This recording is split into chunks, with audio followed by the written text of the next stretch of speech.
Salah satu peserta, saya lupa namanya, waktu kita ngobrol lagi istirahat itu, dia bilang dia masih ada hubungan dengan PLBP. Waktu itu masih belum ngerti saya. Dia cerita beliau itu kuat banget, jadi tangan kanannya presiden, bahkan dia jadi kayak wapres gitu-gitu. Saya ketawa aja. Sekarang kenyataan. Fahami, sadari bahaya G30S jilid 2. Yang kalau ini sampai terjadi, ini akan dahsyat betul. Dan yang menarik lagi, ancaman itu tidak berhenti sampai di situ. Yang terjadi, nggak lama setelah begitu dia nikah, saya terus sebarin ini. Dia dibuang, menghilang.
Assalamualaikum warahmatullahi wabarakatuh, Sobat RH sekalian. Jumpa lagi kita di channel yang keren ini. Keren jadi siapapun digebrak, cuma gebrakannya agak tipis sekarang. Agak sopan karena yang datang senior. Jadi beliau adalah dari UI Watch. Nanti kita tanya jabatannya apa ya. Pak Taufik. Kalau panggil bro kan terlalu senior ya. Prof aja, kayak saya panggil prof aja. Prof itu bisa profesor, bisa provokator. Kira-kira yang kedua lah. Jadi Prof Taufik Bahaudin. Iya. Assalamualaikum warahmatullahi wabarakatuh, Prof. Mantap. Oke. Kalau Bahaudin itu saya ingat tuh Kiai di Madura itu Bahaudin. Palembang. Hah? Palembang. Oh, Palembang. Bapak Palembang. Oh enggak, nama Bahaudin itu ada Kiai di Madura, bapaknya bapak dari ada mantan anggota BPK dari Partai Demokrat. Bahaudin. Iya, Kiai Haji Bahaudin itu ngetop tuh Kiai itu. Waktu saya SD, SMP itu udah ada bukunya, tapi bukunya kalau diungkap agak sedikit sara. Bicara tentang Wong gitu lah. Wong gitu. Loh, Prof di mana? Saya campur, ibu dari Cirebon.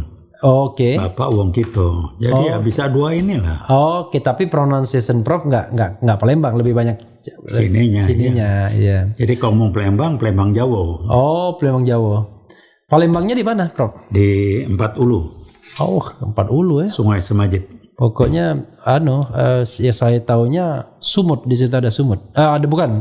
Ada USU. Pinggir kali lah. USU, bukan Universitas Sumatera Utara, tapi Universitas Seberang Ulu. Muhammadiyah. Universitas Muhammadiyah Palembang itu dibilang USU. Tapi lama nggak pulang. Saya ada di sana. Jadi the last time kapan pulang, Prof? Terakhir? Ya. Waduh, udah lupa lah, mungkin 100 tahun yang lalu kira-kira gitu lah. Ya. Kalau itu susah nih, nggak ngerti lagi jejak. Nggak lagi lah. Tapi saudara saya suka, adik saya masih di sana satu. Ya perwakilan Wong gitu. Oke, masih ada ya minimal, walaupun nggak pernah dikunjungi. Iya. Prof. Siap. Saya tertarik apa yang disampaikan Prof dan harus dipertanggungjawabkan. Jadi saudara sekalian, saya bertemu dengan beliau di suatu tempat, ya, diskusi, dan beliau dapat kesempatan pertama ngomong tentang komunis gaya baru. Yes. Hati-hati kalau di Palembang tuh gaya baru tuh tempat beli pakaian tuh gaya baru. Ya. Dulu tempat beli pakaian itu namanya Gaya Baru. Sekarang udah mall-mall. Kalau dulu ada daerah, di Gaya Baru tuh. Nah, tapi ini bukan gaya baru yang patut disenangi, tapi ini patut dicurigai. Komunis gaya baru. Yang berbahaya. Tapi sebelumnya saya ingin recognize UI Watch ya, biar Sobat Era paham. UI Watch ini organisasi tentu tukang nonton artinya. Mudah-mudahan. Ya, silakan Prof. Jadi UI Watch itu paguyuban lah ya. Awalnya kita membentuk itu, teman-teman membentuk di UI itu alumni UI dan mahasiswa bangkit untuk keadilan waktu kasus Ahok. Oke, berarti 2016. Iya, kita marah betul. Ya. Karena semakin macam-macam. Dan rektor waktu itu mengatakan boleh, asal jangan pakai nama Iluni. Oke, karena Iluni udah ada. Udah ada, nggak boleh. Karena kita rektornya siapa waktu itu? Prof. Anies. Muhammad Anies. Oke, Muhammad Anies. Di kedokteran ya? Ke teknik. Oh, teknik. Oke, silakan. Udah jalan gini-gini, lumayan berhasil, orang dengar segala macam. Dan yang menarik, ada yang menariknya. Kita mulai turun ke jalan. Yang pertama kita temukan, begitu kita pakai jaket atau rompi kuning, orang melihat kita berbeda dengan semangat. Dan pertanyaan satu, wah yang turun senior-senior, mahasiswanya kemana? Tiduran, kita bilang. Kira gitu kan. Karena orang nggak bisa membedakan antara UI Watch sama the yellow jacket, ya kan? Gitu ya. Sama-sama kuning. Ya, sama mahasiswa nggak lah. Jadi kita sana, terus kita ngasih arahan. Dan yang kedua, waktu Ahok udah mulai goyang, kami ketemu ke MUI. Waktu itu ketuanya masih Pak Maruf Amin, tapi beliau sedang keluar. Jadi kita ketemu ngobrol-ngobrol. Mereka tanya, terima kasih lah atas kehadiran kita memberi apresiasi. Kemudian mereka tanya masukannya apa. Kita masukannya pendek, kami mengatakan cuman saran. Mau dipakai boleh, enggak juga. Sarannya MUI berhentilah menjadi organisasi kumpulan orang-orang baik. Kaget ya? Berubahlah menjadi kumpulan orang-orang benar. Oke. Baik belum tentu benar. Dan bukan, baik itu kasih pipi tampar pipi kiri, kasih pipi kanan. Oke. Kalau benar enggak, lu salah gue bilang salah. Iya. Beda kan? Kalau baik itu cenderung baik sama seorang lah, accept terus ya, acceptable. Ya, baik. Tapi orang benar belum tentu acceptable, tapi dia lurus. Oke. Nah, kami nggak mengatakan MUI itu jadi orang baik, tapi kalau orang baik robahlah. Udah. Yang menarik yang kedua ini, begitu kita selesai keluar, beberapa hari kemudian salah satu junior saya nggak tahu dia bisa masuk itu dari kami. Namanya nggak saya sebut, terlibat di kasusnya Pak Kiflan. Dia tiba-tiba bilang, Bang, abang ditunggu sama Pak LBP. Hah, urusan apa? Saya bilang. Dia ngomong sama abang. Coba bayangin, penting banget kan kita. Iya. Saya bilang, ini ada apa Pak LBP ini? Iya. Kita diskusi intern, akhirnya sepakat ketemu tapi tidak di kantor. Biar Pak LBP 2016 dengar. Itu Pak LBP masih sebagai KSP? Nggak jelas, saya nggak ingat lagi lah. Oke. Nah kemudian kita sepakat mau ngasih kabar, saya ditelepon oleh senior saya di UI Watch, sekarang udah meninggal ya, Pak Darmansyah. Beliau telepon saya, Pak Taufik jangan ketemu. Loh kenapa? Saya bilang, Anda bukan merendahkan, Anda bakal dikerjain nanti di sana. Ini saran yang sangat dari almarhum Pak Joko Santoso, saya dekat dengan beliau. Oke. Percaya Pak Joko Santoso terakhir itu KSAD atau Panglima? Oh Panglima ya? Udah pensiun. Oke ya. Zaman SBY ya? Iya. Saya udah pensiun, saya dekat dengan beliau. Kita ngobrol apa? Kita bilang sorry, tunggu boleh ketemu setelah Ahok rubuh. Kita beritahu. Oke, kita akan ketemu, kabarin setelah Ahok turun. Ahok turun, saya tanya gimana, nggak ada kabar tuh. Oke. Gone with the wind. Iya. Kemudian ada kasus di UI, Pak LBP segala macam, kita sama-sama narik kesimpulan Pak LBP punya peran penting. I see, oke. 100 tahun yang lalu, sebelum ketemu itu, saya masih jadi konsultan di Pelni.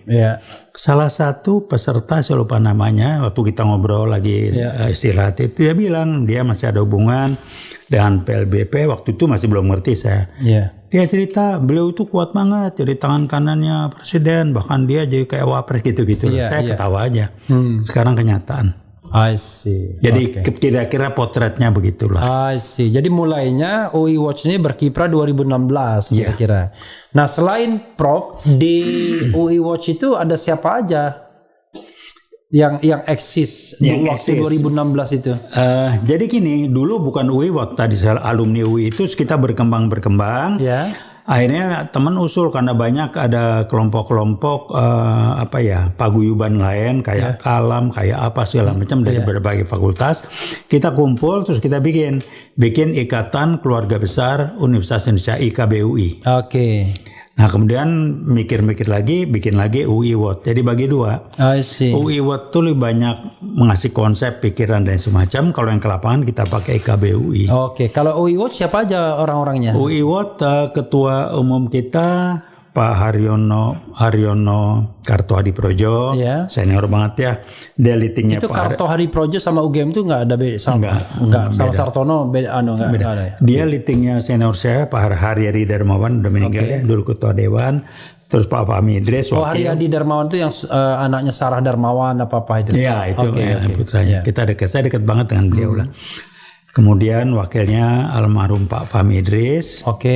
Kemudian ada juga di dalam macam-macam lah, saya nggak sebut namanya ya, untuk melindungi. Jadi kita punya kesepakatan dari kita yang memang tidak bagus, tidak manfaat, tidak efektif.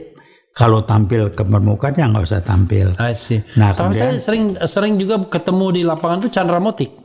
Chandra Motik ikut. Dia presidium, tapi dia bandel. Saya bilang ntar lu dikerjain loh. Enggak bang, nggak apa-apa gitu. Chandra Motik turun. Dia presidium. Presidium ya. Satu lagi presidium yang sering ikut juga Dr. Hakim Sorimuda Pohan. Senior saya, dia terakhir ketua senat di FKUI, lagi rame-rame juga di aktivis. Saya pernah dengar nih Hakim Sorimuda itu apa ya? Dulu mantan anggota DPR ya? Hakim sempat. Iya ya. Sempat. Iya. Dia spesialis obstetrikus apa gitu. I see. Oke, nah kita masuk ke bagian yang tadi saya sebut itu. Tiba-tiba Prof Taufik bicara mengenai PKI Gaya Baru, Komunis Gaya Baru, dan saya tidak mendengar sekali aja, berkali-kali bahkan di media saya itu terus-menerus menggaungkan PKI Gaya Baru. Ya. Gaya Baru itu selain Gaya Baru tempat beli sepatu di Palembang juga kereta api. Kereta api Gaya Baru betul ada betul. Itu bagus. Ini jelek. Bahaya ini bukan cuma jelek. Silakan. Begini, Prof. Jadi ini cerita relat. Saya ulangi berkali-kali. Alhamdulillah dari TNI sudah dapat persetujuan, dia juga melihat itu. Sekarang sebagian orang sudah mulai melihat begini. Ini sebetulnya kebetulan. Jadi saya ulang lagi kembali dan saya tidak bosan-bosan. Akhir tahun 2015, rekan saya paparan, saya belum kenal dia. Waktu itu dia paparan di Balai Kartini, forum terbuka Purnawirawan TNI. Teman yang lain ngasih tahu, hadir nih bagus nih, mengenai apa? Mengenai paparan riset dia untuk ngambil S3 yang mengenai Komunis Gaya Baru. Hadir saya, perempuan, cerdas, manis segala macam. Saya cuma ngeliat nih kok sesuatu yang baru gitu ya. Ya kita dengarnya ini ya karena paparannya cantik, cerdas gitu kan, menarik, semua orang dengerin. Jadi waktu kelar atau rehat itu saya datang ke depan, saya tanya, Mbak gimana ini? Saya kenalan, kita ngobrol. Pertanyaan dia yang saya ingat betul, waktu itu masih ingat Bapak percaya nggak paparan hasil riset saya? 15% saya bilang. 15%. Percaya. Kenapa nggak percaya? Saya bilang ada TAP MPRS, ada gini, udah nggak ada lagi. Ya mudah-mudahan Bapak benar. Saya khawatir saya benar. Kaget saya. Udah saya masih enteng lah. 1-2 minggu kemudian dia paparan lagi. Di tempat yang sama, di forum Purnawirawan TNI Polri. Selesai saya datang lagi. Dia tanya, saya bilang sekarang naik 25%. Kopinya sini aja nggak apa-apa sini. Santai. 5%. Ngomong gitu segala macam. Kemudian saya minta khusus dia paparan terbatas di Kahmi UI, Kahmi Jaya UI di Kebayoran, terbatas lah. Nah dia paparan gini. Saya mulai mencerna. Ya kita ketemu ngobrol. Terima kasih. Semoga amal bedanya diterima. Amin. Ngasih minum anak yatim piatu kan gitu ya. Terima kasih. Sama Prof, itu saya juga yatim piatu. Kalau mau pakai gula aren ini? Ya siap. Oke, siap, maaf. Nah ini sebabnya. Jadi kita ngobrol itu. Kemudian ya saya tertarik. Dia cerita ini buat riset S3 dia udah itu sekali di UI. Tapi yang terjadi berapa di kemudian setelah itu saya makin dekat. Saya bilang yuk keliling dah. Saya mulai percaya nih, makin lama makin jelas. Tapi apa yang terjadi? Nah ini yang penting dicatat. Mudah-mudahan PLBP dengar. Iya. Berapa waktu setelah kita ketemu itu, dia ngasih tahu saya, dia dipanggil oleh Pak LBP ke kantornya, dan dia ditemani oleh 2-3 temannya, di mana Pak LBP maki-maki dia.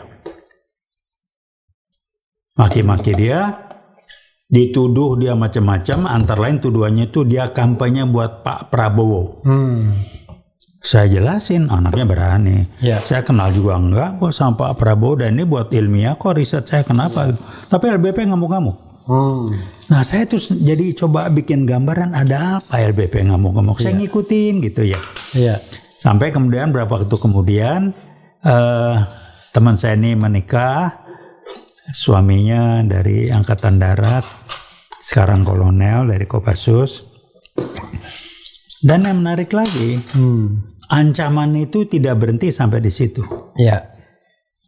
Yang terjadi, nggak lama setelah begitu dia nikah, saya terus sebarin ini. Dia dibuang, menghilang. Yang anak ini? Anak ini menghilang sama suaminya. Anak ini berapa tahun kira-kira kalau sekarang? Dia menghilang tuh 2000 berapa ya? 2016 lah. 2017 kira-kira.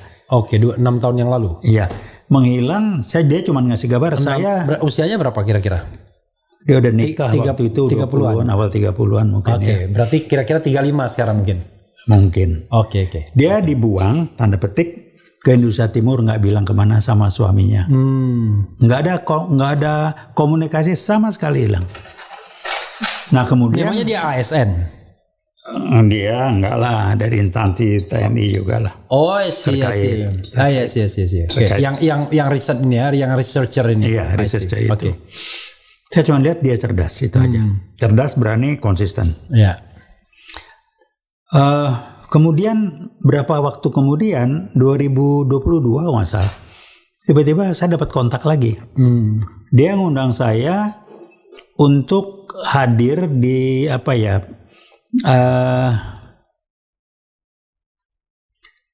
sih namanya, untuk S3 dia. Promosi. Promosi S3 dia di UI, di FISIP waktu itu.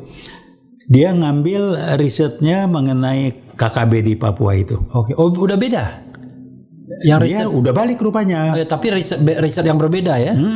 Riset dia bikin lagi. Oh, itu riset independen ya, bukan untuk. Iya, independen. Oke. Jadi saya menduga, saya nggak nanya jelas, tapi saya menduga dia ambil S3-nya 2 nih. Paparannya menarik. Ya, terlalu panjang lah. Tapi apa yang dilakukan pemerintah sekarang nggak akan pernah selesai. Kalau begini caranya tidak berubah. Nah, ngobrol terus waktu kita salaman segala macam, dia dapat itunya predikatnya cum laude, harusnya summa cum laude, tapi itu dikasih tahu promotornya mengatakan karena dia diberi waktu 4 tahun, dia selesai 5 tahun jadi turun. Oke, jadi soal masa studi ya. Terus lagi kita salaman, anaknya perempuan kecil, saya kenal suaminya. Dia bisik, "Bang, riset saya gimana?" 150% saya bilang. Oh, benernya. Dari 15, 25, 150. Langsung. Yang kejadian saya ngikutin ada bonus betul. 50%. Ya, saya ngikutin betul dan saya kaitkan dengan G3065. Saya ikut terlibat. Oke. Ikut terlibat sebagai aktivis mahasiswa.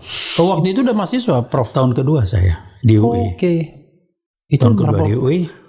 Itu udah 60 tahun yang lalu, 55 tahun yang lalu. Kira-kira lah. Jadi waktu G30 pecah itu, saya belum tahu nih yang jenderal yang dibunuh macam-macam itu. Saya datang ke Salemba, saya lihat teman-teman yang se-GMI ini kumpul di ruangan 8. Salaman, ketawa ini, peluk, ini ada apa? Yang CG? Yang CGMI. Yang CGMI ya, oke. Dia lagi saya bingung gitu, saya komandan Pluton di Mahajaya UI. Senior saya, almarhum Farid Swazdi, saya dekat dengan beliau, datang, Fik, ini serius. Anda udah tahu kan, udah ini. Itu yang pengumuman dewan itu. Ini kudeta PKI, dia bilang. Kalau TNI tidak berhasil mengatasi, saya akan drop Anda senjata, jangan tanya dari mana, Anda lari ke gunung, kita melakukan perlawanan. Kaget saya. Oke. Umur saya 19-an kira-kira. Menarik dong ya. Iya. Jadi itu yang kejadian. Dan semenjelang G30 September itu saya mencermati banyak dinding di kota Jakarta itu digambar matahari terbit sama ayam berkokok. Itu ada apa nggak tahu. Belakangan saya tahu itu kuda. Terus ya kan di AMI juga di warning cabut papan itu cabang HMI saya nanti macam-macam gitu lah. Kok jadi serius gitu. Nah apa yang terjadi? Ya itulah yang disebut UN Jenderal, untung macam-macam. Saya ditarik kembali aktif di Majaya ikut operasi penumpasan G30 PKI. Oke. Sebelumnya saya itu sebagai Menwa. Ikut operasi penumpasan. Iya, kita link ke Kostrad, dapat kode, jadi kita bersihin sekitar UI lah. Jadi kita nangkep beberapa ada tempat-tempat PKI, kita dapat dokumen, nama saya pun ada di sana. Sih. Jadi dokumen yang mau dihabisin ya. Iya, jadi saya ngomong ke orang tua saya, ibu saya terutama bilang udah kamu nggak usah pulang, kalau perlu doa aja, niat nawet macam udah nggak pulang, saya dikasih senjata di UI Salemba. Oke, rumah di mana waktu itu? Rumah di Jati Baru Barat dekat Cideng Tanah Abang. Oke, di Jati Baru ya? Jati Baru. Jadi nggak pulang-pulang di UI aja? Ya jarang lah, pulang paling seminggu sekali. Tapi UI-nya Salemba? Iya, kampus Salemba. Iya. Kita standby sana pakai senjata segala, ikut operasi malam. Di sanalah setelah selesai itu saya taruh baju, ikut gerakan yang 66 itu. 66 kita di jalan, kempas ban segala macam. Jadi apa yang saya lihat sekarang saya mulai pelajari sebelum G30 itu meletus, banyak hal yang mirip dilakukan oleh PKI Gaya Baru ini sekarang. Apa? Ulama diserang, ditusuk, TNI ada di Bandar Belsi dibacok, dipacul palanya, kayak gitu-gitulah. Jadi ini persis. Nah mereka sibuk waktu itu ingin membentuk angkatan kelima, buruh tani dipersenjatai. Angkatan kelima karena Polri masuk ke TNI waktu itu ya, jadi hanya angkatan kelima. Dan usul ke Presiden, PKI masih sangat dibantu Bung Karno lah. Nah ditolak, TNI Angkatan Darat keras sehingga nggak jadi. Saya pengagum Bung Karno, tapi saya berhenti menjadi pengagum beliau waktu beliau mengatakan G30S itu meletus. Saya kaget karena komentar beliau itu di luar dugaan saya. Saya nggak tahu mau Belanda apa, kinda rimple in the ocean apa gitulah, pembunuhan itu. Saya bilang loh kok begini? Dan PKI tidak dibubarkan, itu kelihatan betul.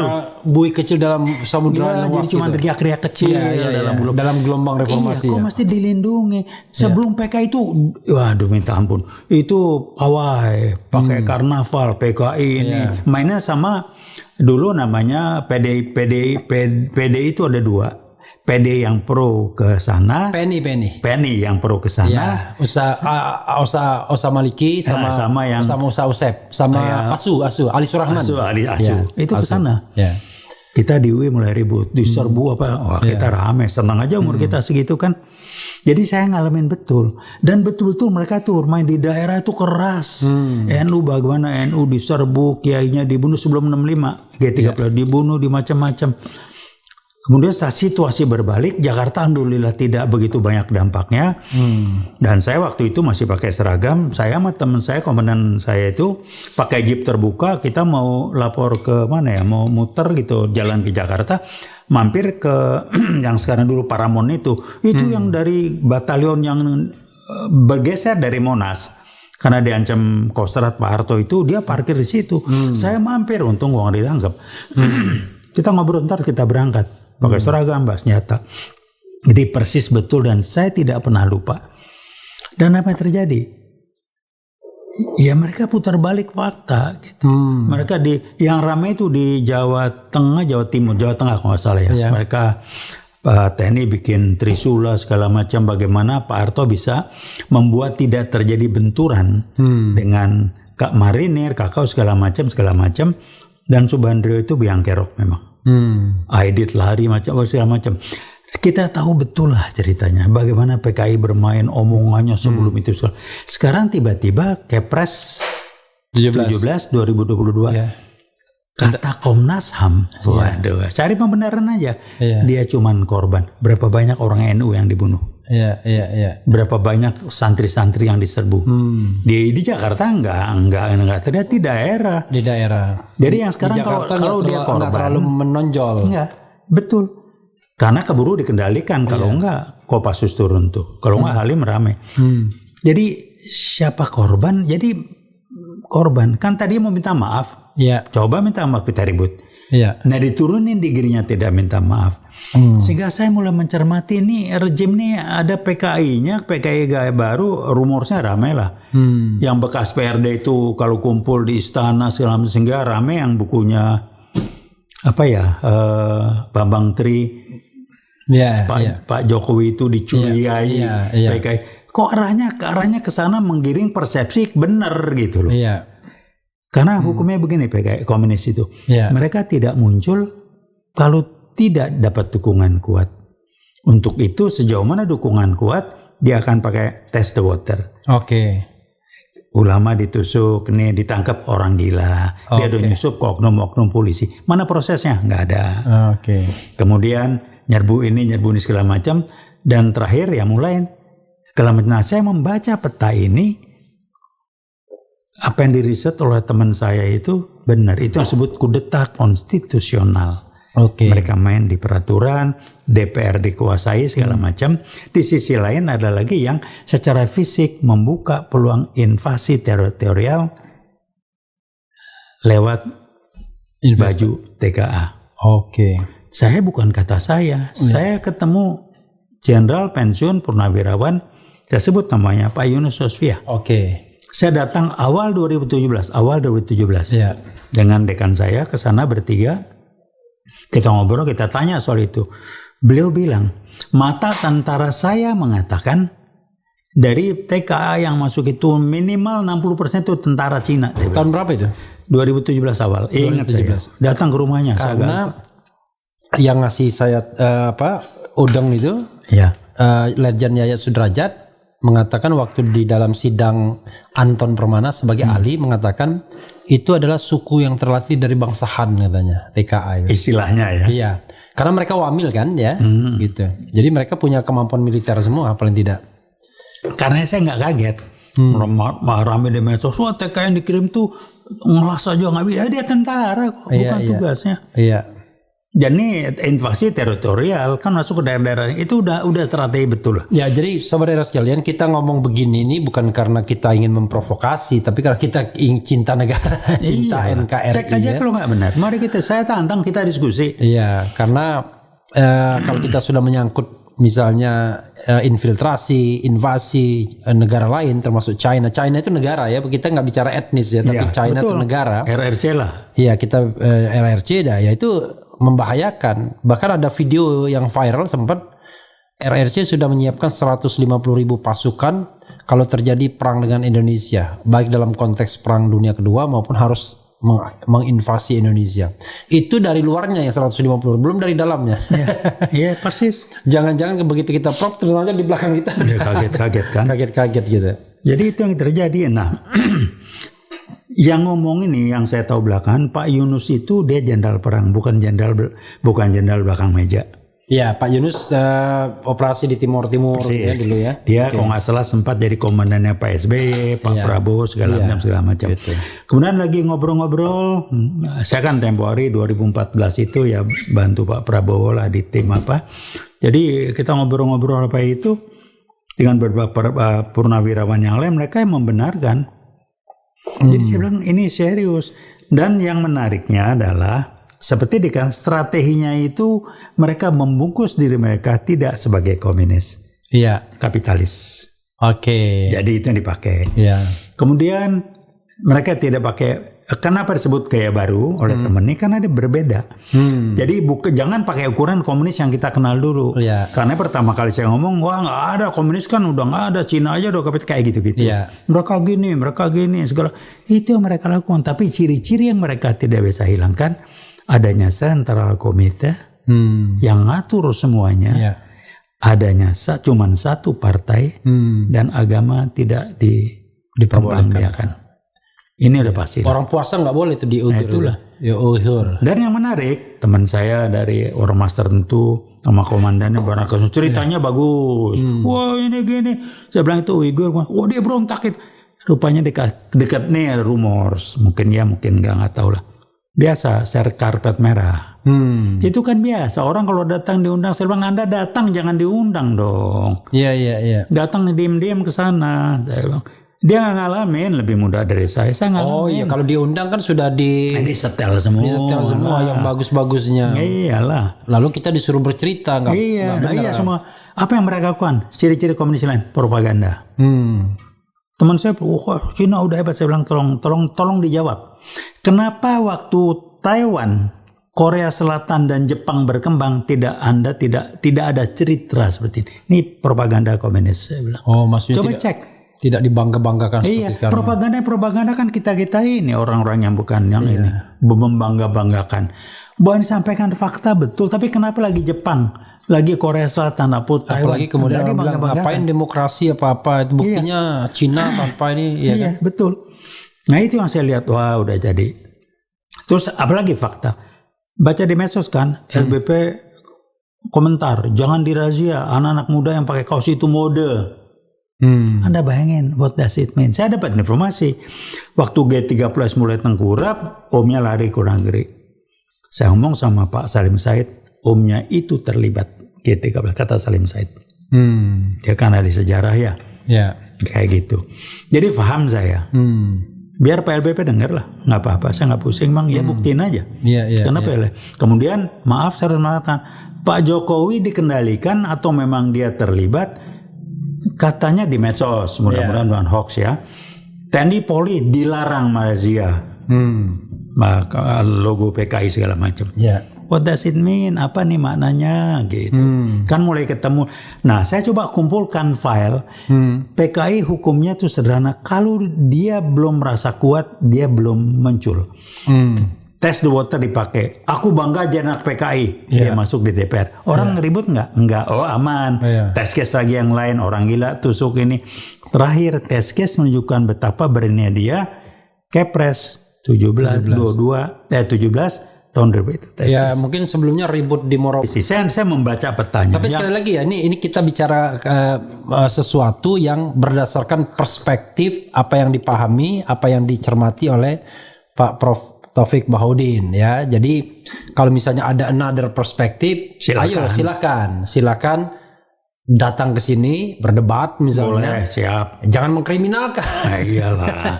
Nah, kriminalisasi. Orang nggak mau berdebat tapi mengkriminalkan payah juga. Itu kriminalisasi, itu cara-cara PKI. Iya. Contoh, saya dapat berita aja, Alvin Lim dikerjain. Kenapa? Kan dia, menurut saya, dia megang data dan dia vokal. Dan serius katanya.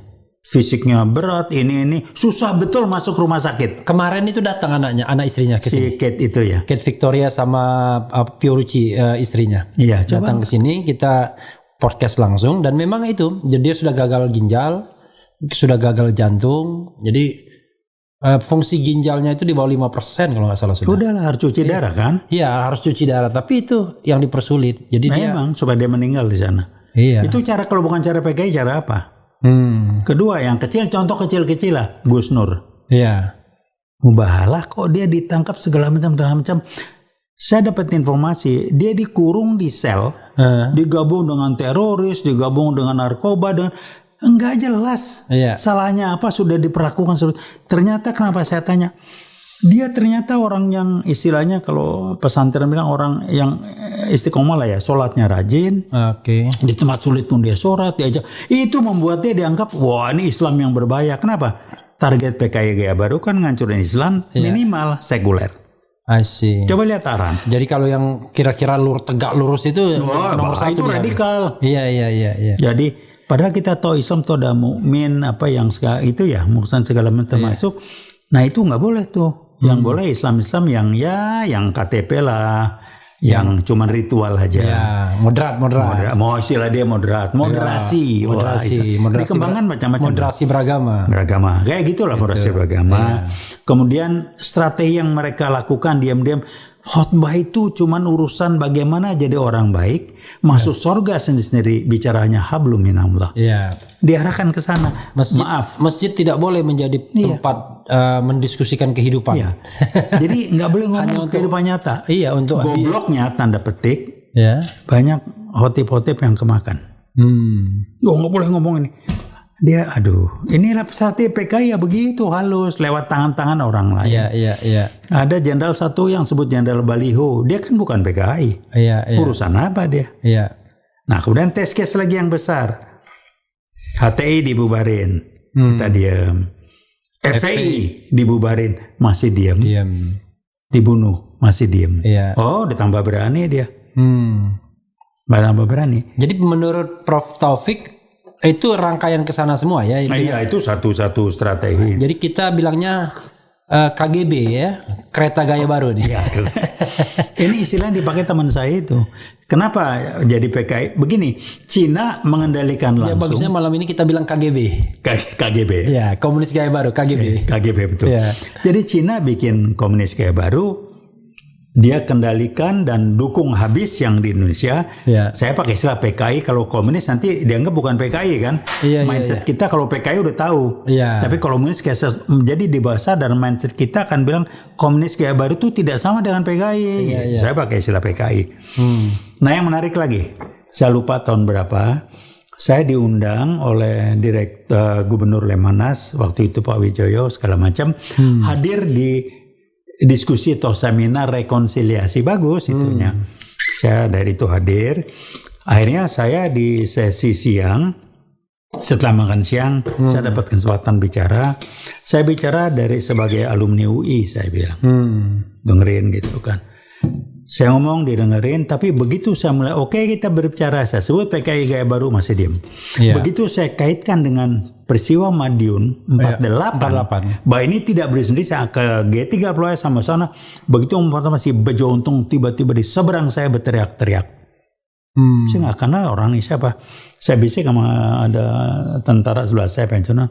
Itu bejo untung Pak, sebelah gue gampar gue bilang. Bejo untung tuh anaknya Letkol Untung. Kayaknya bukan lah. Dia dulu ternyata dia anggota dari yang afiliasi organisasi pelajar PKI, IP, kalau nggak salah. Iya. Jadi underbow ya? Underbow-nya PKI. Ngaku dia.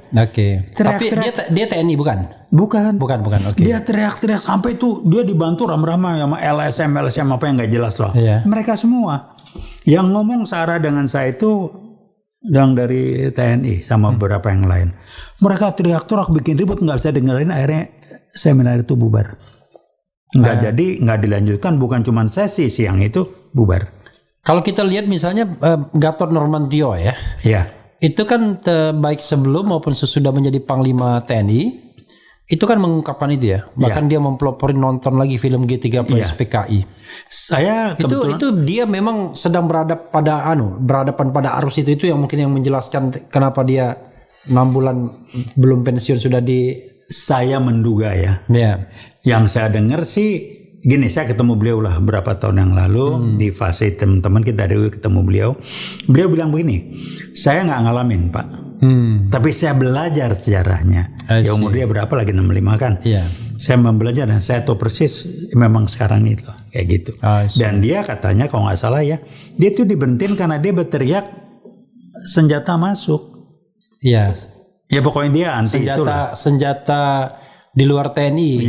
Tiba-tiba ada pembelian senjata masuk, kemudian macam-macam lah. Kalau yang disebarkan lain, macam-macam. Tapi wajar lah.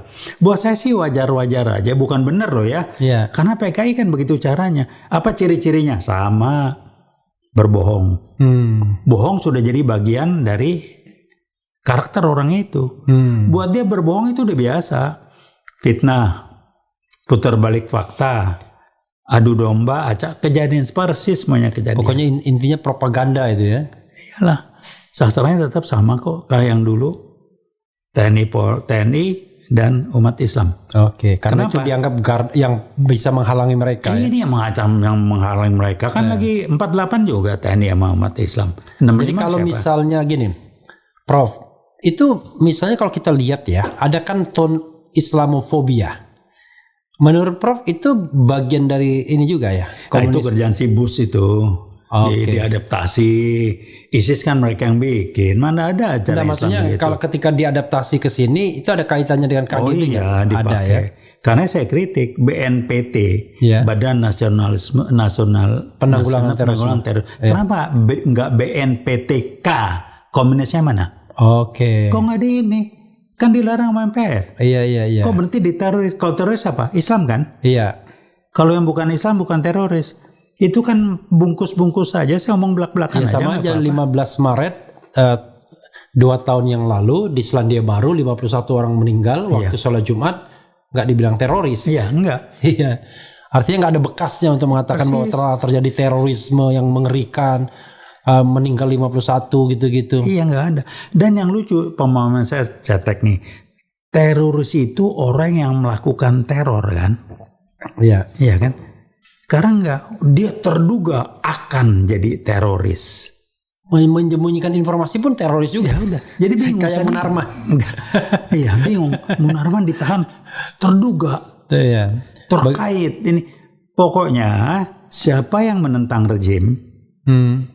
Rejim artinya bukan total ya, rejim yang bermain yang akan mengembangkan PKI gaya baru ini di counter dia. Iya. Rumor saya kan rame.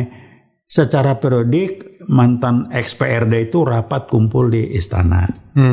Dan diam-diam saya sebut namanya, mungkin yang jadi menteri urusan apa tuh? Pembangunan desa apa, karena bukan dari sana. Segala macam. Terus yang delikan itu udah jelas lah segala. Jadi memang ini diprogram. Kita masih nganggap wah aman, saya nggak ada apa-apa. Saya kebetulan nggak tahu lah ini. Allah mungkin ngasih jalan. Berapa tahun lalu saya belajar sesuatu. Tapi ini klarifikasi. Kalau Menteri Pembangunan Desa kan saudaranya Muhaimin.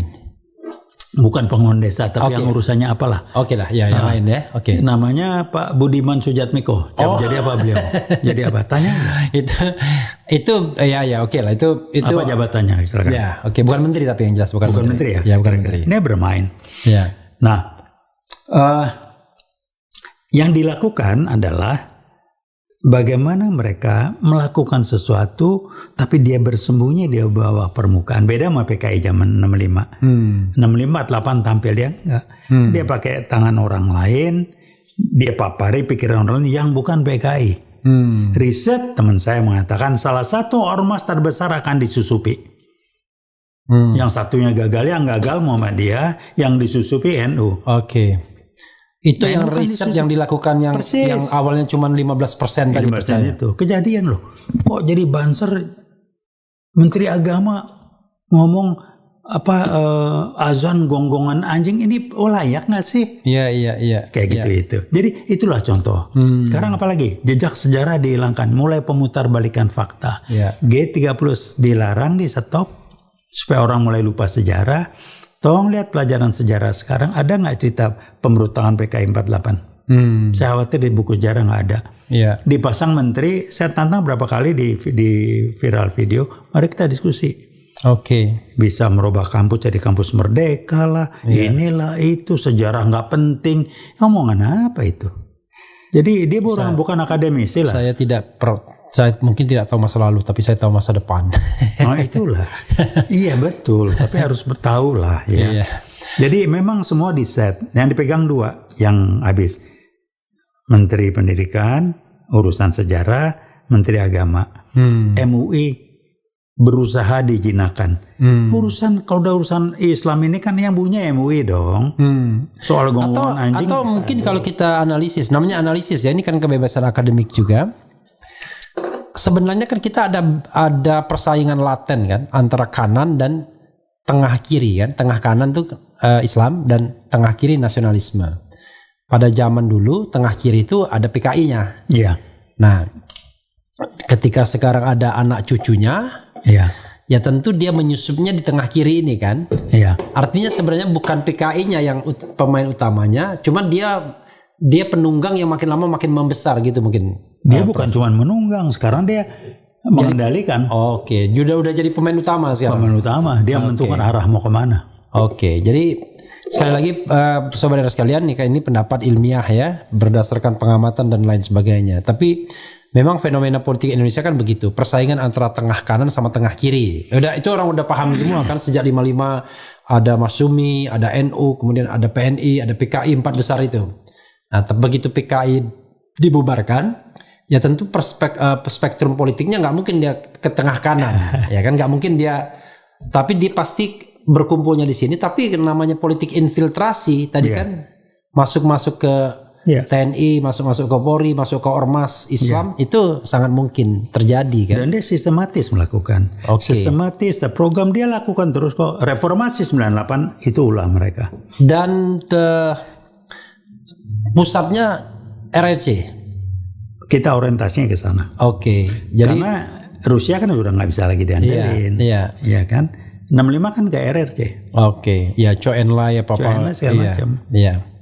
Saya punya videonya banyak lah yang edit ke sana itu video. Iya. Prof, kita bacakan komentar Sobat RH ya terkait dengan isu ini. Ya kadang-kadang ada yang relevan, ada yang enggak. Oke, mungkin nanti kalau yang relevan bisa dikomentari. Assalamualaikum, hadir Bang RH, Pemalang hadir. Kemudian banyak penjelasan dan sejarah kekejaman PKI, tonton aja di channel YouTube Ustadz Alfian Tanjung.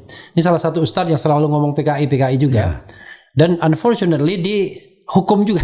Iya, sama lah. Ya kan? Dianggap melakukan pencemaran nama baik ya. Kemudian atau fitnah. Aceh hadir Bang, semakin nyata semakin dekat perubahan itu menjadi kenyataan, keadilan akan semakin ditegakkan oleh pemimpin yang adil, pilihan rakyat Indonesia. Tiba-tiba munculnya. Ya, kita bicara lain itu ya untuk 2024. Memang betul itu Bang Refli, tidak diragukan lagi ya. Yang 15% tadi ya udah meningkat. Betul. Kemudian Tegal hadir Kang RH, saya nonton live ini itu begitu Bung RH live saya pindah ke channel Bung RH. Alhamdulillah ya. Mantap. Kemudian hadir Bang ya kita memang live kita ini mengandalkan internet Prof. Jadi kalau internetnya lemot ya lemot juga, tapi alhamdulillah karena ini di loteng lantai 3 jadi aman ya. Jadi ya mudah-mudahan mudah-mudahan baik itu sinyalnya terus. Assalamualaikum untuk Abang Refli, untuk masa kedepannya apakah langkah dan tujuan untuk mengembalikan demokrasi di Indonesia? Sekarang ini saya menilai Indonesia sudah tidak seperti dahulu lagi. Mungkin kalau Prof Taufik ada yang ingin di-mention ya. Ini ada komunis gaya baru, ini ada demokrasi, ini konstitusi ya. Atau bahkan ada lagi orang mau kembali kepada Undang-Undang Dasar 45, mungkin agak dibungkus bagaimana bungkusnya. Kemudian baca buku Banjir Darah, itu berisi tentang sejarah kekejaman PKI. Ya. UI Watch dan Ustadz Alfian Tanjung adalah 2 channel YouTube yang membahas sejarah bahaya kekejaman PKI. Oke. Kemudian ada yang belum bilang PKI sudah tidak ada, yang ada adalah PKIisme ya. Jadi organisasinya tidak ada tapi fahamnya. Tapi kita lihat kan bisa aja OTW itu organisasi tanpa bentuk. Dia terorganisir tapi tidak tampak ya. Jadi nanti mungkin Prof bisa menjawab, sebenarnya ini KGB ini dia terorganisir canggih walaupun dia underground. Ya.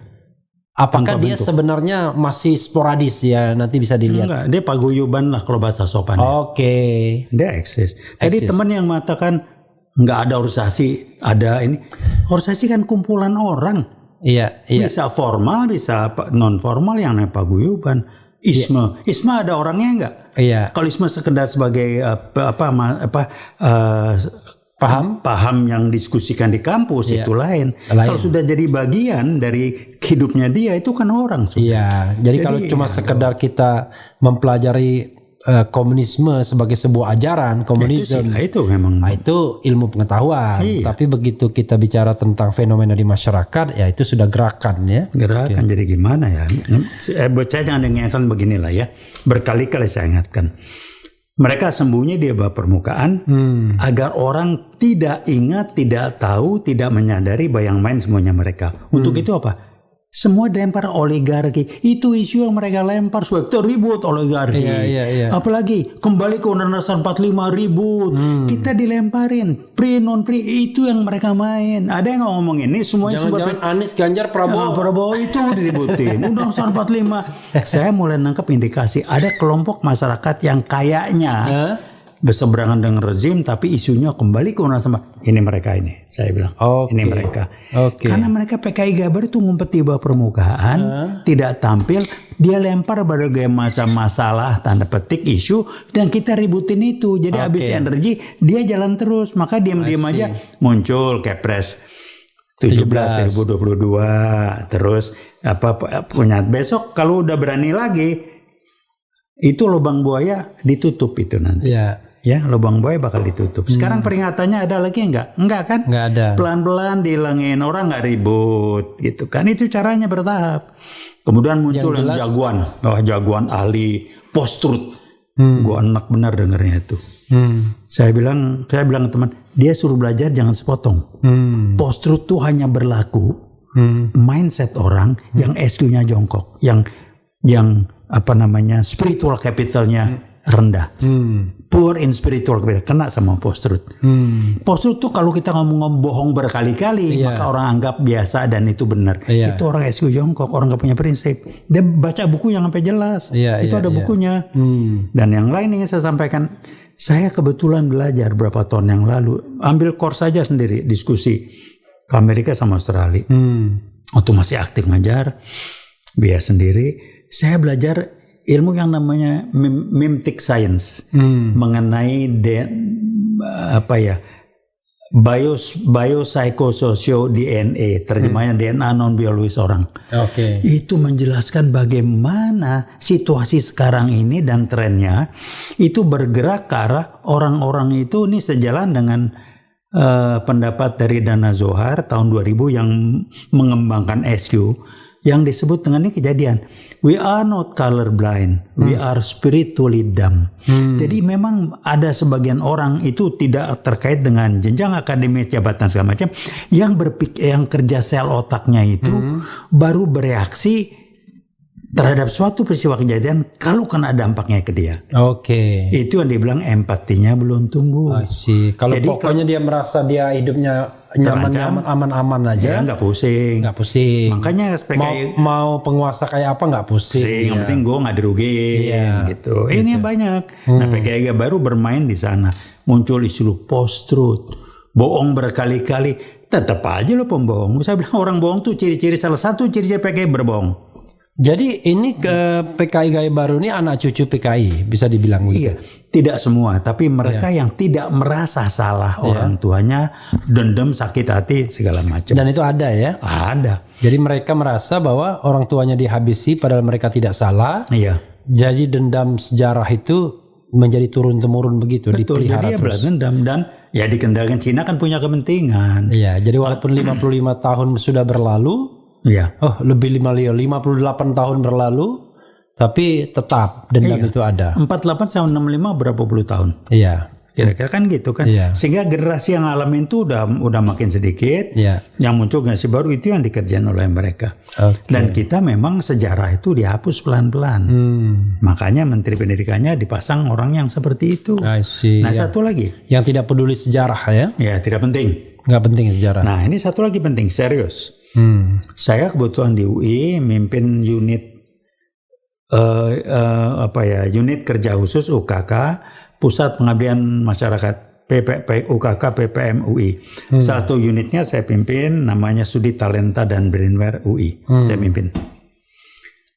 Kegiatannya dua lah, satu yang urusan bisnis, pelayanan masyarakat, satu yang pengabdian masyarakat. Ini non bisnis. Sebagai unit pengabdian masyarakat, karena teman-teman di UI, ini ngomong di UI kok diem aja nih. Saya nulis surat resmi ke ketua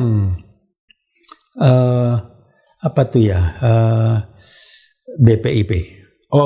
Badan Pembina Ideologi Pancasila. Saya tulis ke Prof. Siapa tuh?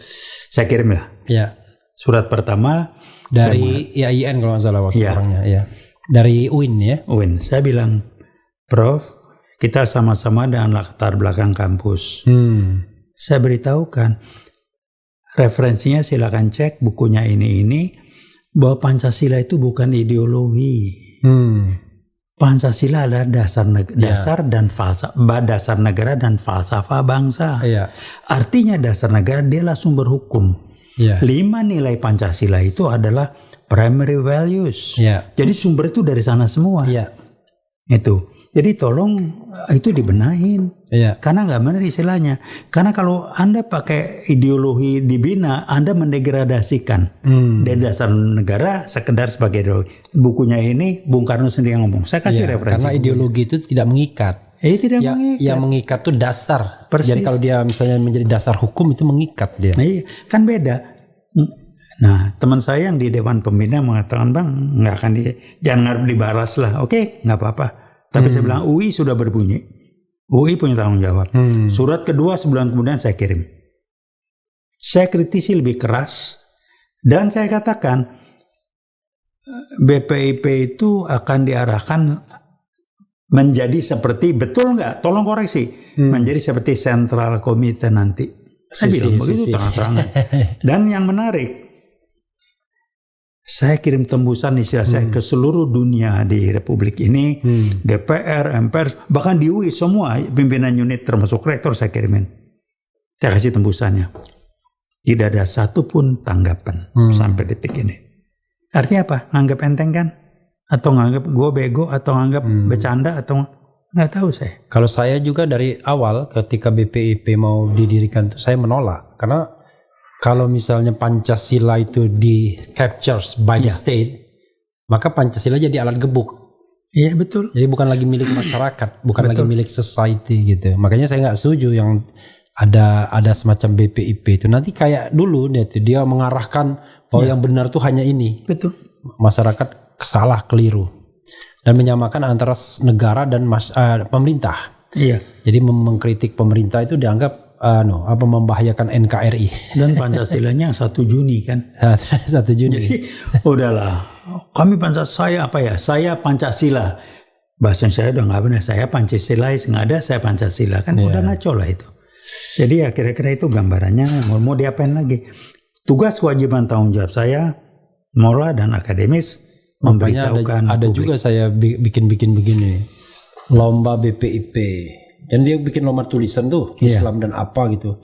Refli Harun seolah Islam yang paling bermasalah dengan Pancasila. Saya setuju untuk dibubarkan. Iya memang Pak. Udah gampang. Karena dia selalu begitu temanya. Sama. Iya. Berani nggak ketemu Anda ngomong itu? Nggak berani. Iya. Tapi bersembunyi di balik kekuasaan. Tiba-tiba keluar. Karena mungkin ada orang yang masuk sistem itu semacam BPIP yang bersifat ideologis. Jadi itulah jalan bagi dia untuk tadi naik kereta gaya baru tadi ya. Tapi ada orang yang cuman pragmatis saja, cari makan aja. Nah, antara pragmatis dan ideologis menyatu. Ini menarik kecil, saya cukup kumpulin ya.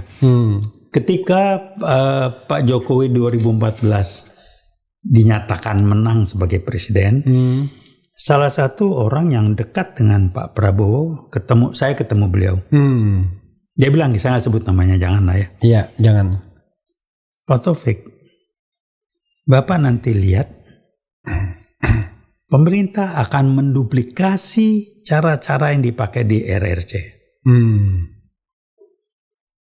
Dalam komunikasi, antara lain dia bilang, media dikendalikan habis mainstream.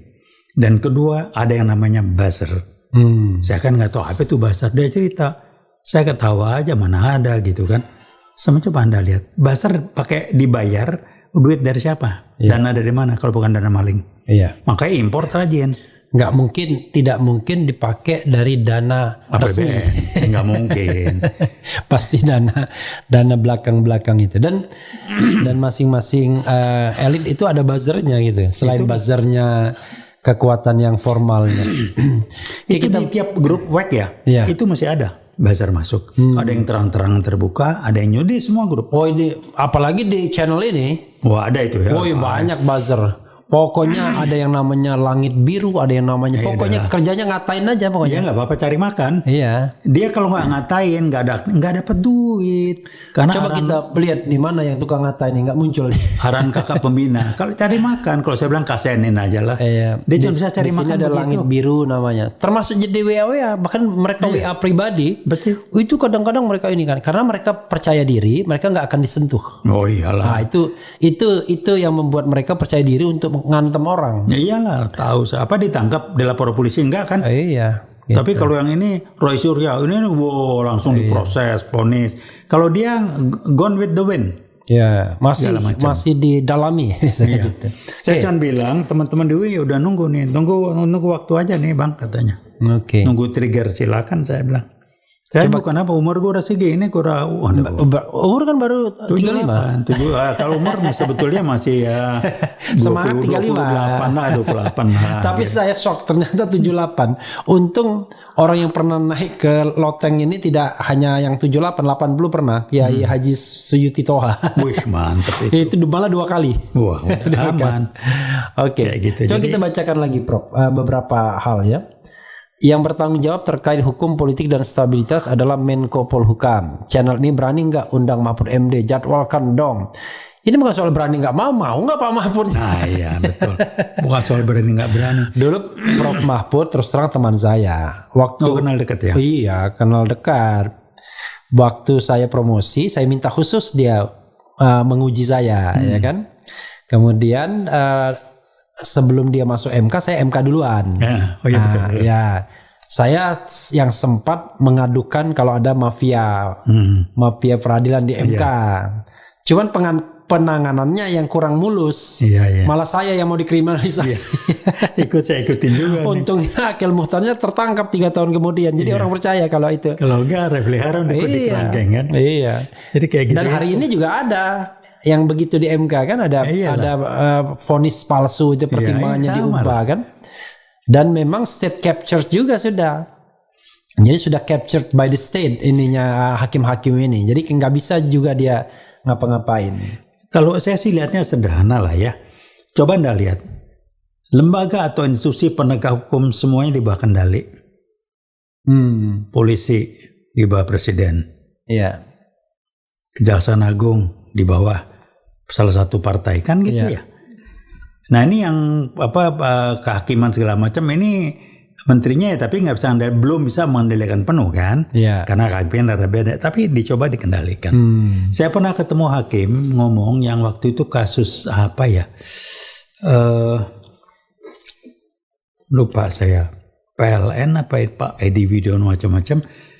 PLN itu kalau Edi lupa Widiono. saya. PLN itu. Dia pokoknya yang sidangnya mundur-mundur. Saya sempat ngobrol sama beliau, saya lupa namanya. Saya cuma dapat kabar dia ngomongnya rada beda. Saya dapat kabar bahkan dia dipindah ke ujung dunia di mana lah. Jadi cuma itu bisa secara administratif dia bisa dikerjain kan. Walaupun secara proses hukumnya nggak bisa oleh kementerian ini. Tapi dia karir orang. Jadi Anda bisa lihat lah. Saya cuma mengimbau Pak SBY tolong merenung lah. Saya kritik beliau.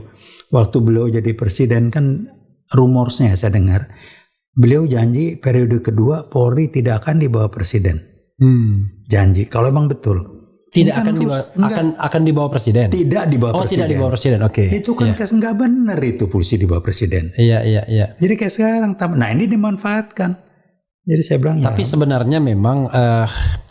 Ya ini sudah memang kita menata reformasi kepolisian itu memang kebablasan banget tuh. Bukan kebablasan sih, memang diarahkan ke sana. Kita nggak tahu dia orang nggak sadar ya bilang PKI gaya baru bermain, arahnya kan ke sana. Gitu. Sambo, kasus kilometer 50. Iya. Jelas itu kok nggak ditindak.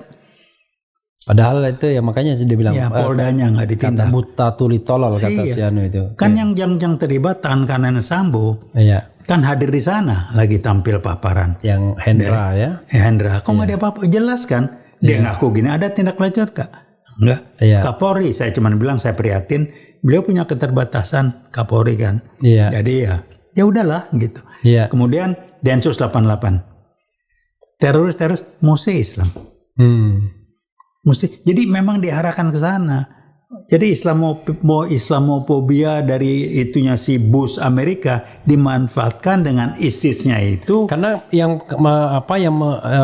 membuat kita prihatin itu selalu rilisnya BNPT itu ya. Iya. Ada partai yang disusupi radikalisme. Kenapa nggak partai disupin komunis? Iya, dia nggak pernah bilang disusupi komunisme. Pokoknya selalu radikalisme partai ini. Kita nggak jelas partainya apa itu. Itulah. Jadi saya cuma komen. Nah ini saya juga menghimbau juga pada Pak Boy Rafli kan. Iya. Kita kenal juga.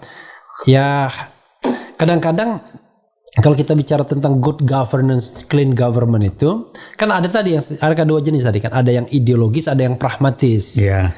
Kalau yang ideologis memang ada the grand design. Iya. Tapi yang pragmatis ini kan banyak. Iya. Hanya untuk menghidupi lembaga juga bisa gitu. Betul. Ya kan? Jadi biar lembaganya tetap eksis. Iya. Selalu lempar isu-isu itu. Iya betul. Gitu. Jadi penting kan? Jadi penting. Anggaran nambah kan? Iya. Itu. Wajar. Nah itu yang persoalan. Termasuk juga ya cybercrime misalnya. Iya. Itu kayaknya tukang ngadu-ngadu itu juga untuk meng-lift up ini juga aktivitas gitu. Nah kita ini saya ingat Bung Karno, alasan kita merdeka ini mau jadi golden bridge, jembatan emas menuju masyarakat adil dan makmur. Wah iya betul. Kan begitu. Kata Bung Karno, kalau nunggu kita semua hati kita merdeka sampai kiamat kita nggak akan merdeka. Makanya kita merdeka dulu. Iya betul. Lalu di seberang itu golden bridge itu, di seberang itulah kita bangun kemerdekaan yang sejati. Ini setelah 70 tahun lebih. Malah kita takut ya. Bung Karno menurut saya sih dirusak, disusupi oleh si Aidit ini. Muncul gagasan Nasako. Tadi kan Bung Karno nggak begitu. Lalu represif jadinya. Ya, jadi itu Nasako. Yang tadinya dia berpikir bagaimana memerdekakan hati bangsa Indonesia. Jadi malah represif. Nyadar lah beliau, kasihan aja. Tapi saya respect tetap apapun ya. Oke. Nah lagi kenapa saya bilang bangsa ini butuh presiden yang punya leadership dan leader tapi smart. Ya, jadi leadership bukan dealership ya kan? Iya. Kita butuh dealer, bukan kita butuh leader bukan dealer. Iya, ini dealer. Saya kenal ya Pak Jokowi lah dulu ini, saya udah nggak usah komentar, cuma nggak ngomong aja. Jadi mau diapain? Jadi kalau mau begini terus ya silakan. Saya mengatakan, termasuk teman-teman Iwat, prinsip kita simpel. Lakukan yang terbaik dan jangan pernah jadi penonton, karena itu tanggung jawab kita. Pilihan Anda penonton atau Anda ikut main dan berusaha yang terbaik. Saya bilang do the best. Kita sepakat. Hasilnya lillahi ta'ala. Ya, Veritas, probitas. Karena kalau kita bicara mengenai tugas profetik, tugas kenabian, amar ma'ruf nahi mungkar, yang nggak boleh kalau kita diam aja melihat kemungkaran, dosa kita. Iya. Jadi memang pilihannya adalah ya tadi, memang kan kita ada berusaha untuk memisahkan antara urusan dunia dan akhirat. Iya. Seolah-olah dua hal yang terpisah. Ya, betul. Padahal kemarin Prof saya main-main walaupun, tapi serius omongan saya. Kita ini membutuhkan pemimpin yang tidak hanya material leader, tapi juga spiritual leader. Yeah, maksudnya apa? Pemimpin atau presiden yang mendorong sebanyak mungkin rakyat Indonesia atau warga negara Republik Indonesia masuk surga. Ketawa orang. Nanti di surga di alam baka sana ditanya, dari mana? Indonesia. Wah, keren ya kan? You are from the Muslim population in the world. Wajar kalau paling banyak di surga ya kan?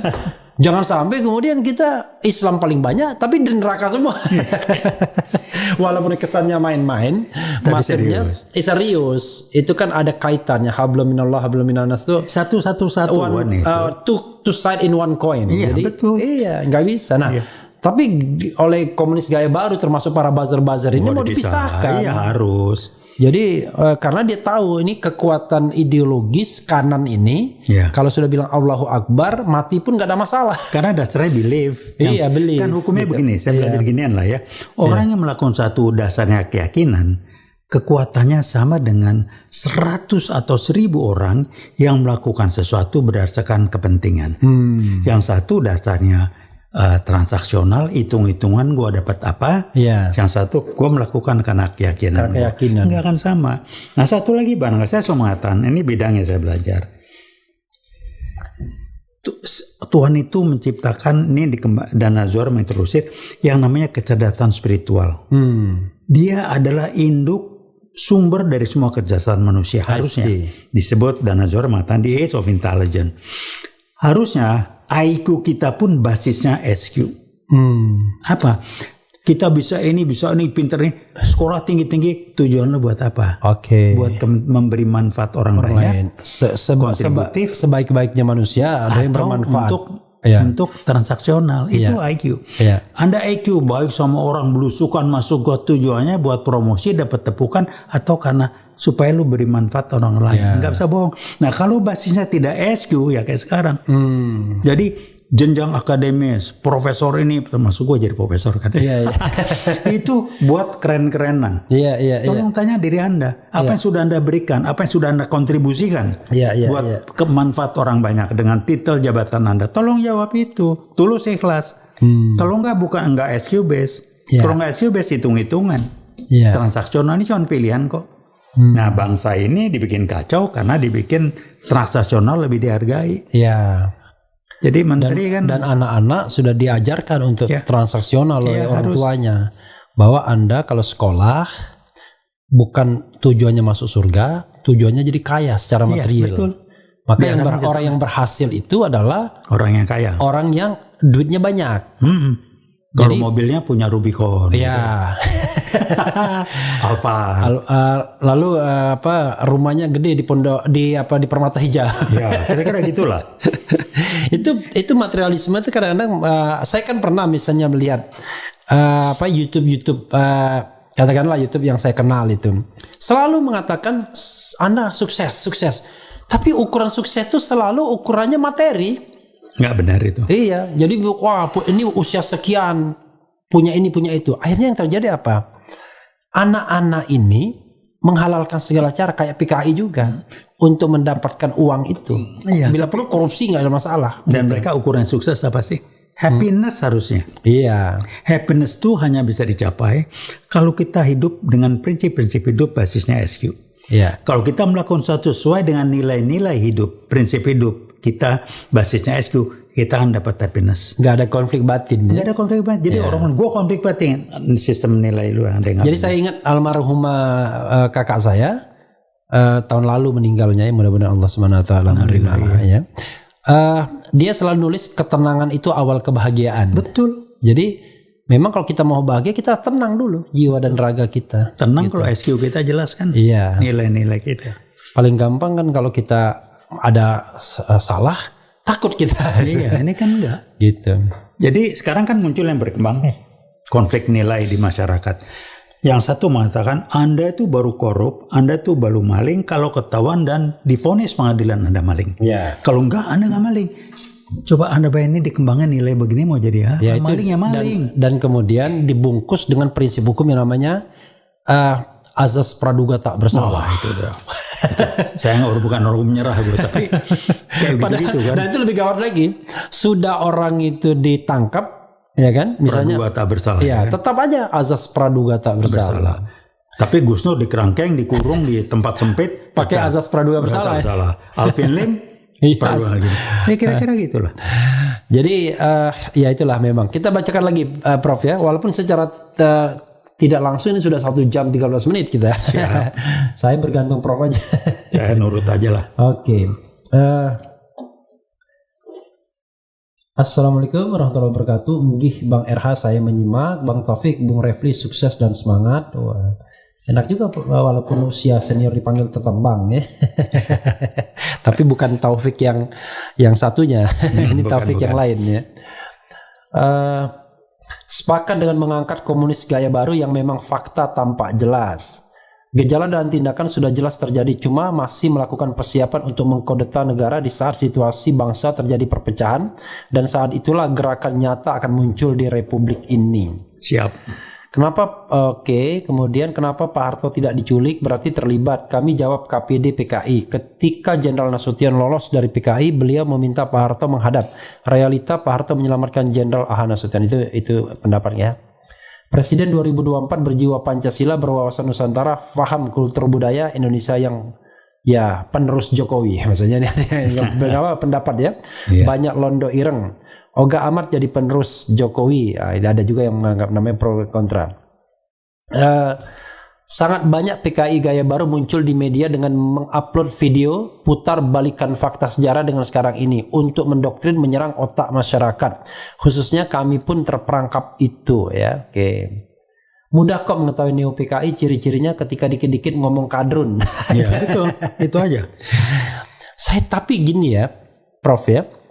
Tanpa harus menyebut nama ya, ini kan junior prof di UI ya, yang kalau ngomong itu hebat sih, di luar mainstream terus kan, memang viral terus, tapi kok sangat peka sekali dengan misalnya berbau Islam. wah kalau ada yang negatif sedikit langsung angkat gitu ya.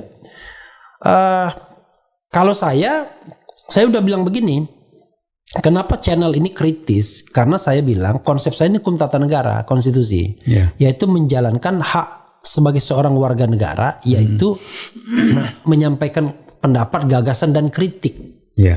Karena itu tujuan saya adalah pada penguasa. Kenapa penguasa? Karena dia yang menentukan hidup kita. Iya betul. Kan begitu. Dia mainkan kartu lah ya. Iya. Nah karena itu kita yang keep on eye kepada mereka. Ini enggak keep on eye kepada society yang berbau-bau Islam. Apa aja.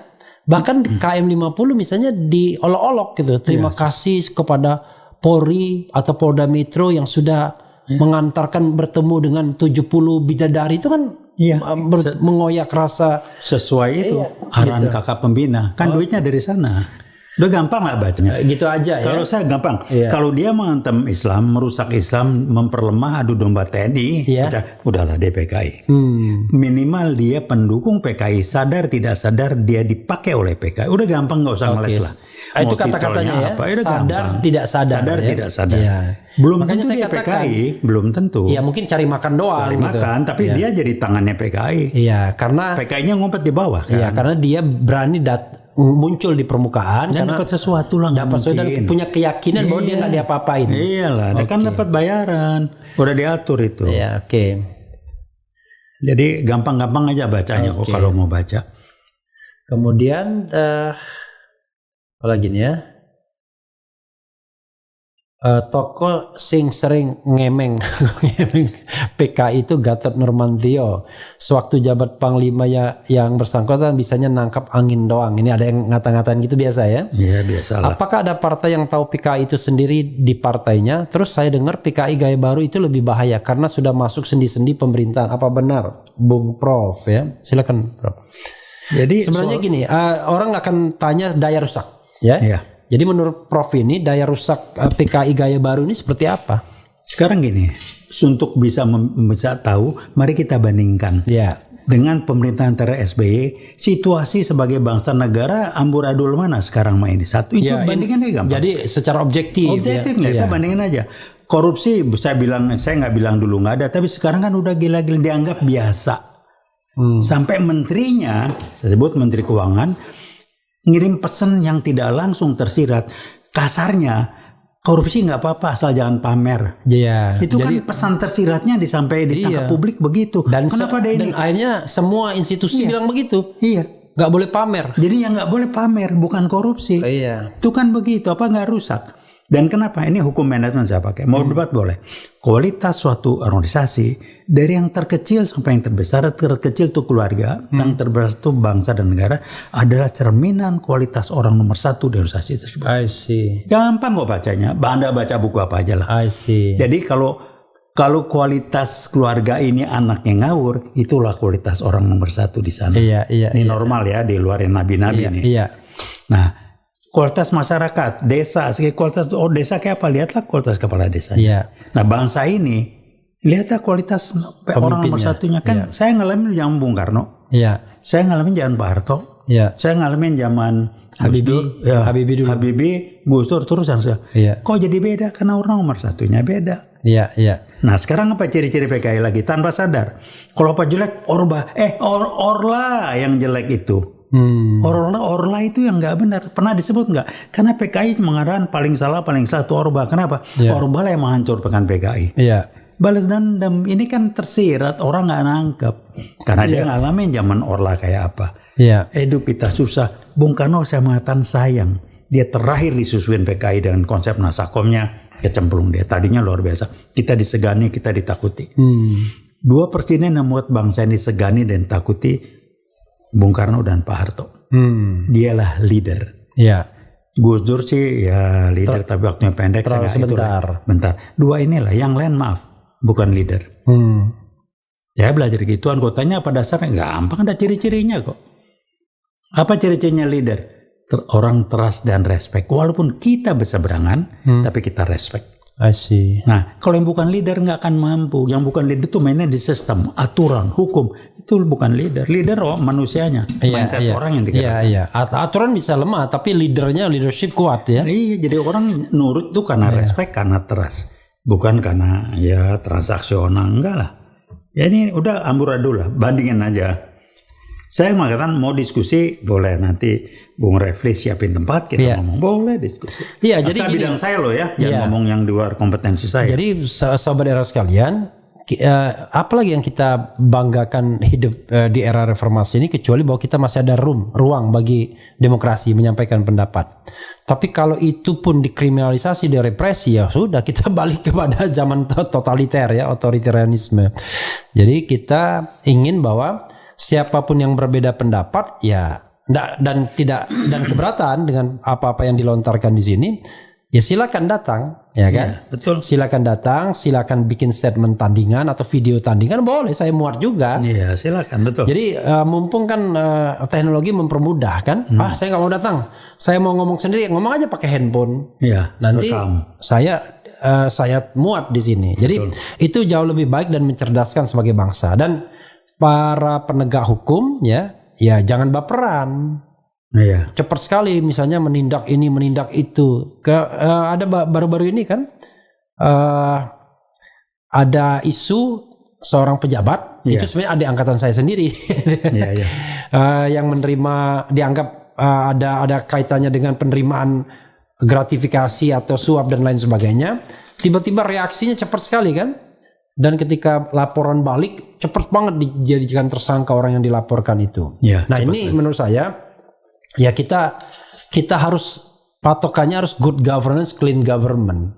Itu kan SQ. Iya. Dan SQ-nya jongkok udah lupain aja lah gitu. Saya ya, Prof, saya kalau bilang misalnya jadi pemimpin, saya pengen begini betul pemimpin itu.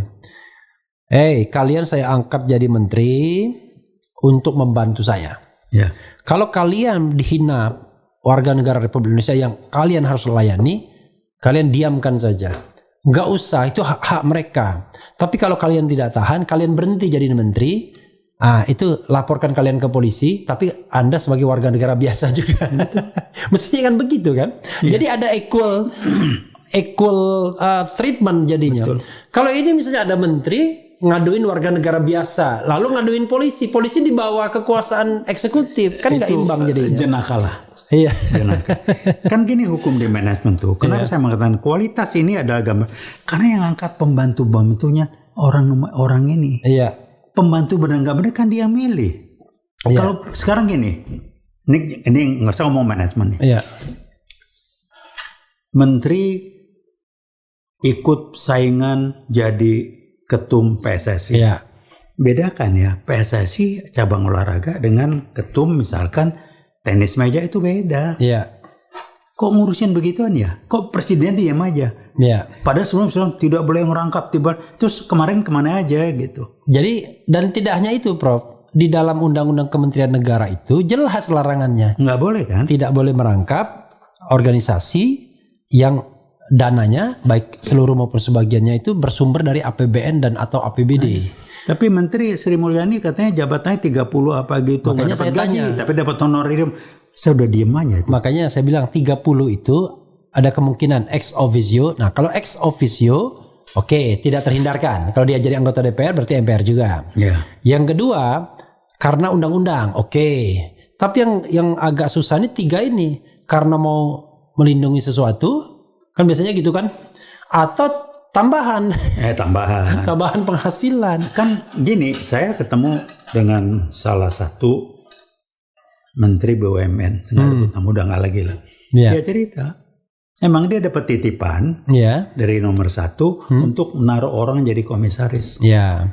Yang dia katakan, saya kan komplain, kenapa Anda terima, karena orang nggak becus nih perintah. Oke. Tapi yang saya lakukan adalah komisaris tidak boleh ikut cawe-cawe urusan direksi. Udah dia cari makan aja. Ini kejadian. Yang sekarang sama, tapi cawe-cawe. Dan menterinya pun gak ada ngurusin. Jadi saya bilang nih, kenapa? Ya memang orang nomor 1-nya memasang dia buat ngaco kali. Yang masang menteri agama siapa? Yang ngomong gonggongan anjing. Kok gak ditegur? Yang menteri ini jabatnya. Dan yang paling lucu adalah ada menteri yang diangkat sejak awal sudah kampanye untuk jadi calon presiden. Kok didiemin itu?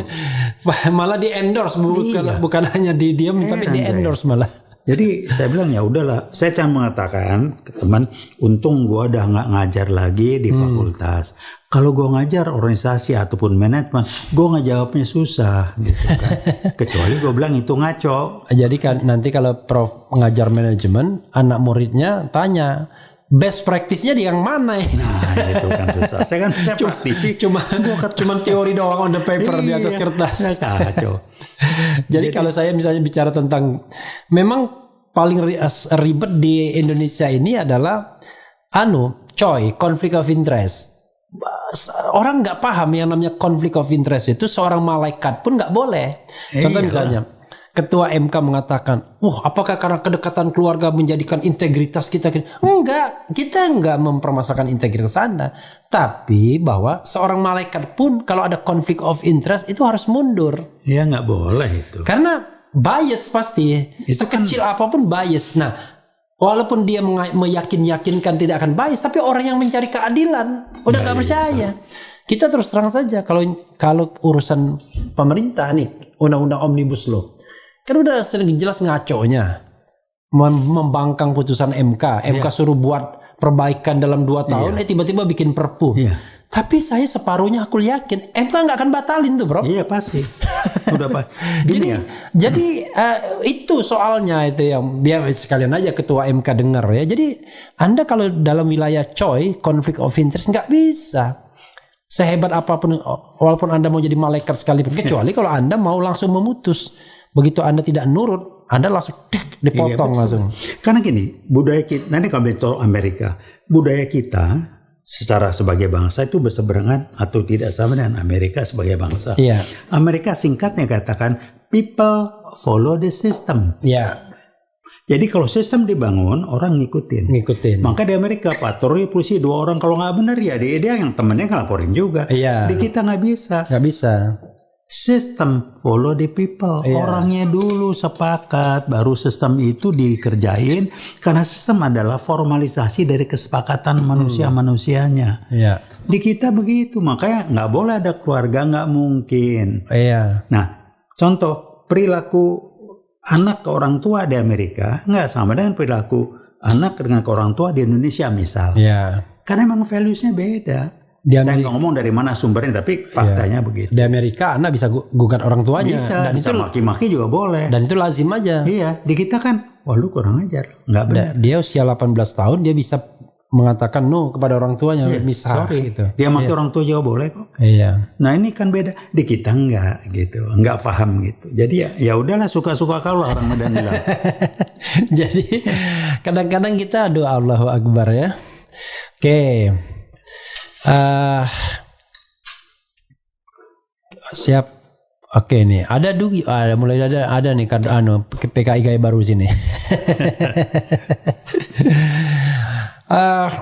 Jadi ada 2 bagian yang ingin saya mention ya. Jadi what should to be done? Apa yang harus kita lakukan? Yang dilakukan simple. Jangan diam aja terhadap langkah-langkah rencana PKI Gaya Baru. 1. Dalam bentuk angkat semua sumber masalah adalah PKI baru. Jangan kemakan isu oligarki kembali udah sama. Itu mainan mereka, sehingga kita nggak ngomongin ini. 1. Kedua, begitu keluar bahwa dari HAM siapa yang ngomong? Nah, saya ngomong konsep HAM. Konsep HAM Barat dengan Indonesia nggak sama. HAM Barat itu semua orang punya hak untuk ngomong apapun. Di kita boleh, asal lu tidak mengganggu, bertentangan dan nilai-nilai lingkungan di mana lu jadi bagian lingkungan. Komunalitasnya itu harus HAM-nya nggak sama. Kita mau pakai yang mana? Jadi konsep aja udah nggak paham nangkepnya. Menurut HAM siapa yang ngomong ini? Kasus 50 HAM-nya di mana? Ya, jadi memang udah PKI itu bohong segala macam, biasalah. Jadi lawan mereka, angkat ke permukaan, fahami, sadari bahaya G30S jilid 2. Yang kalau ini sampai terjadi, ini akan dahsyat betul. Karena malah bisa jadi jilid 3 karena kan 48 kan? Kalau 48 3 nih. Kalau 48 jilid 1. Yang ketiga, saya anggap 48 belum ada jilid lah ya. Tapi boleh aja. Itu masalah letupan-letupan biasa. Ya belum ada jilid karena gue belum tahu kali. Jadi boleh aja lah. Tapi yang jelas ini kalau sampai meledak tidak dikendalikan seperti Pak Harto dulu, korban banyak dan saya mengatakan berdarah-darah. Mudah-mudahan tidak terjadi dan saya keliru kayak riset itu. Oke. Tapi ngeri betul kalau kejadian. Prof, closing statement Prof ke kamera. Apa aja mau disampaikan ke kamera sini? Dekatkan ini Prof. Baik. Nah, ya. Jadi yang ingin saya sampaikan cuma pesan beginilah. Mari kita lihat ke diri kita, periksa diri kita. Apa sih prinsip hidup Anda atau apa sih nilai-nilai hidup Anda? Sebagai contoh, setiap orang harus tahu untuk apa, mau jadi apa kita nanti. Apa pegangan kita? Nilai-nilai hidup yaitu apa yang jadi pegangan kita untuk kita melakukan sesuatu, mengatakan sesuatu, diri kita maupun orang lain benar atau salah yang kita yakini. Nah, tolong kaji ukurannya apa? Pancasila itu 5 nilai-nilai utama. Kalau dipersen lagi jadi Bapak nilai-nilai inti ini dipakai 5. Itu jadi pegangan kita, ketuhanan Maha Esa itu ada penjabarannya. Nah, PKI Gaya Baru itu sudah tidak sama dengan Pancasila. Bukan yang Juni loh ya, yang Agustus kita sepakati. Nah, tolong kita menyadari dan tolong bangun nilai-nilai tanggung jawab, kepedulian. Jangan nunggu kebentur baru kita bereaksi. Jangan gini. Kenapa sih lu yakin gak dengan bahwa Allah nentuin segala-galanya? Agama apapun, ada yakin kan Tuhan yang memutuskan. Do the best dengan tulus, ikhlas, tanpa ada transeki apapun, serahkan hasilnya pada Tuhan Yang Maha Esa. Kami dari UWOT menggunakan prinsip nilai-nilai inti, veritas kebenaran, probitas kejujuran, justisia keadilan. Salah satu atau apalagi lebih dari nilai langgar, kita akan bereaksi semampu kita. Kami kampus perjuangan, maaf bukan kampus merdeka. Oke. Gue jaket kuning kampus perjuangan, capek gue. Jadi kampus perjuangan itu jelas ya, kampus merdeka itu nggak mengawang-awang. Iya, perjuangan itu putusan rektor kok. Iya. Rektor waktu di Salemba diputusin. Iya. Jadi udahlah. Iya, Sobat El sekalian, itu tadi ya percakapan dengan Prof Taufik Bahaudin dan mengenai komunis gaya baru ini atau PKI gaya baru ini, ya penting kita cermati ya. Jangan sampai kemudian ketika ternyata sudah di depan kita, belakang kita, samping kita dan kita tidak siap ya. Baru kaget-kaget karena kita menginginkan negara ini menjadi negara yang mengantarkan sebanyak mungkin orang ke surga. Iya, betul. Bukan mengantarkan sebanyak mungkin orang ke neraka. Wassalamualaikum warahmatullahi wabarakatuh. Waalaikumsalam warahmatullahi wabarakatuh.